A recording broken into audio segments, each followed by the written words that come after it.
Hi guys, നമ്മൾ ഇന്ന് പുട്ടും ചിക്കൻ കറിയും കഴിക്കും. എന്ത് വലിയ ടേസ്റ്റാണ്. അപ്പോൾ എല്ലാ കൂട്ടുകാർക്കും ഉത്രാടം ആശംസകൾ. ഒന്നാവണം തുടങ്ങി അടിച്ചുപൊളി കിട്ടും. എന്നാൽ കുറച്ച് ചിക്കൻ കറി ബാലൻസ് കൊടുക്കും. അമ്മയാണെങ്കിൽ പുട്ടൊക്കെ ഉണ്ടാക്കി തന്നത്. അപ്പോൾ അതൊക്കെ കഴിച്ചിട്ട് ഇങ്ങനെ ഇരിക്കുമ്പോൾ പണ്ടാണെങ്കിൽ 10 ദിവസവും ഓണപ്പരിപാടികൾ. ഞങ്ങൾ 80 കാലഘട്ടങ്ങളിൽ ജനിച്ച പിള്ളേരുണ്ടല്ലോ, സ്വർഗത്തിലായിരുന്നു. എന്താ പറയുക, രാത്രി ഫുള്ള് ഓണപ്പരിപാടികളായിരുന്നു. വീട്ടുകാർ വിളിച്ചപ്പോലും പോകാറില്ല. പകലാണെങ്കിൽ പൊതിശല്യം, മാങ്ങ പറിക്കുക, ഈ ആഞ്ഞിലിക്ക പറിക്കുക. ആഞ്ഞിലിക്കൊക്കെ ഇപ്പോൾ തിന്നു കഴിഞ്ഞാൽ പക്ഷിപ്പനി, തേങ്ങാപ്പനി എന്നൊക്കെ വരുമെന്ന് പറഞ്ഞു. തേങ്ങയുടെ കാര്യം പറഞ്ഞപ്പം ഈ കരിക്കൊക്കെ ഇടുന്ന കലാപരിപാടികളൊക്കെ ഉണ്ടായിരുന്നു. അതുപോലെ തന്നെ ഇപ്പോഴാണെങ്കിൽ ബംഗാളികൾ കുപ്പികളൊക്കെ പെറുക്കില്ലേ, അതുപോലെ ആയിരുന്നു പണ്ട്. സിഗരറ്റൊക്കെ ഈ വലിച്ചിട്ട് കളയുന്നതിൻ്റെ സിഗരറ്റ് പടമൊക്കെ കീറിയിട്ട് അതിൻ്റെ വീറ്റു എന്ന് പറയുന്ന സംഭവം ഉണ്ടായിരുന്നു, അത് കളിക്കുക.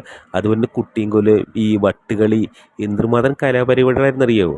ഇതൊക്കെ പറഞ്ഞിരിക്കുമ്പോൾ സൂചൻ കുറച്ച് പൈസ തന്നിട്ടുണ്ട്. അതുകൊണ്ട് നേരെ കച്ചവടമുള്ള ഒരു ബജിക്കടയുണ്ട്, അവിടെ പോയിട്ട് രാജൻചേട്ടനെ അവിടെ പോയിട്ട് 2 ബോണ്ടയൊക്കെ കഴിച്ചിട്ടുണ്ടെങ്കിൽ ഇങ്ങനെയൊക്കെയായിരുന്നു. അതുപോലെ